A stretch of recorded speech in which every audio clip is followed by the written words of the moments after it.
En el capítulo del podcast Awaken de hoy quiero reflexionar sobre la pérdida y cómo nos preparamos para ella. Está claro que es imposible prepararse.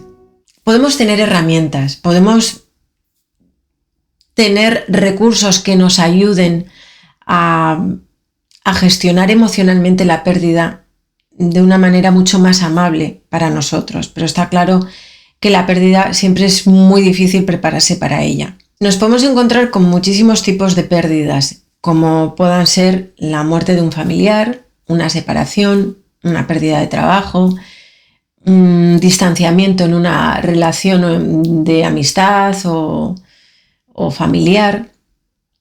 Cualquiera de ellas tiene el mismo proceso de duelo para poder superarlo. Pero ¿qué ocurre antes de que esa pérdida venga?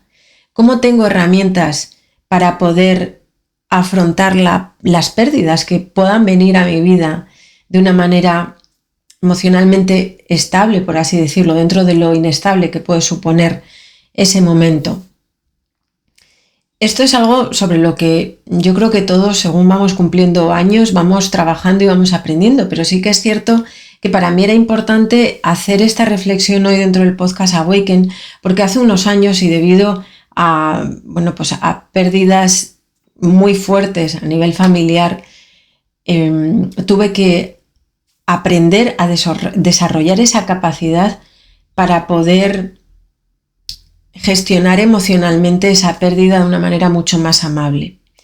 Así es que con la experiencia que cuento a día de hoy te diré que en mi caso, y de una manera muy humilde lo cuento porque esto al final depende también de cada persona y de cada situación, pero sí que es cierto que en mi caso me di cuenta de que de alguna manera necesitaba desarrollar una serie de estrategias emocionales para poder afrontar las pérdidas cuando venían a mi vida, que fueron unas cuantas y relativamente bastante seguidas. Y me di cuenta de que la única manera o la manera más amable de poder afrontar una pérdida era soltar. No digo pasar, sino soltar. Cuando sueltas, cuando te das cuenta de que no hay nada que esté bajo tu control, sino que simplemente tienes que aceptar la vida tal y como viene, es cuando realmente puedes afrontar la pérdida desde un punto de vista amable. Estamos continuamente tratando de aferrar situaciones, momentos, personas, tener, ¿no? Esa sensación de que cuando tengo soy más feliz. Pero realmente en ese momento de querer retener nos perdemos en el disfrutar, en el vivir. Y algo que ayuda mucho a tener una conciencia real del momento presente es tomar conciencia de tu respiración. ¿Qué dirás tú? Pero bueno, pues sí. Cuando tomas conciencia de tu respiración, que además es algo que nuestro cuerpo hace automáticamente, pero que si pensamos en ella podemos controlarla, podemos respirar más rápido, más despacio. Eso hace que consigas de alguna manera controlar lo incontrolable, pero bueno, controlar ese patrón de respiración dentro de tu cuerpo. Y eso hace que al centrarte en ese momento presente a través de tu respiración, sueltes el resto de cosas que hay.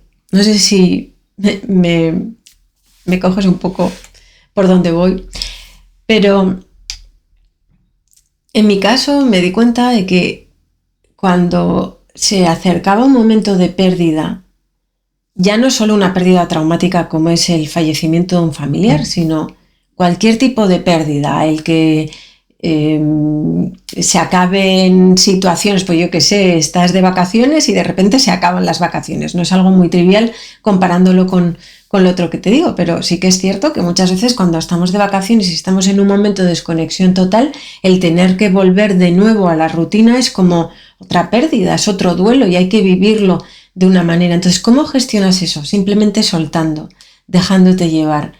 ¿Y cómo te dejas llevar en ese momento? Trabajando y gestionando tu respiración.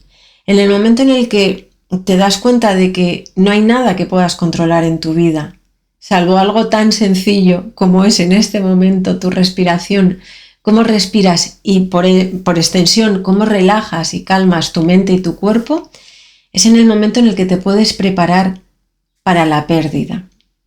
Otra cosa es, y eso, bueno, pues esa reflexión no la trato hoy dentro del podcast, otra cosa es una vez que ha venido la pérdida, cuáles son esas fases de la pérdida, que es lo que llamamos el duelo. Pero eso es otra parte. Lo que hoy yo trato de reflexionar y de hablar contigo es cómo te preparas para ese momento. Ese duelo, ya sea mayor o menor, pues pérdida de una persona, fallecimiento de un familiar o pérdida de una relación o distanciamiento de una relación con un familiar o con un amigo, o el que se terminen unas vacaciones y tengas que volver a una rutina que no te gusta. Sea como sea, todos son distintos niveles de dolor y de duelo y de pérdida de algo que en ese momento sentimos que nos hace bien y tenemos que pasar por algo, transitar por algo que no nos gusta y que nos es doloroso. Entonces mi recomendación, o al menos no mi recomendación, sino mi aprendizaje que comparto hoy contigo, es que cuando sientas una pérdida, sea del tipo que sea, te centres en eso que tú solo puedes controlar, dentro de que todo es incontrolable, que es tu respiración y tu ahora. Este momento presente, y que sueltes absolutamente todo, que observes el pensamiento y que lo dejes marchar, que observes el dolor y que lo dejes marchar, y que poco a poco te des cuenta de que al final la vida, única y exclusivamente, se dirime en el momento de ahora, en este segundo que ya ha pasado. Te doy las gracias por haber llegado hasta aquí conmigo en el podcast Awaken, por acompañarme en esta reflexión que durante muchos años tuve que aprender a la hora de afrontar la pérdida de los seres queridos y que hoy comparto contigo por si de alguna manera te puede ayudar. Te mando un abrazo súper fuerte y te leo en comentarios.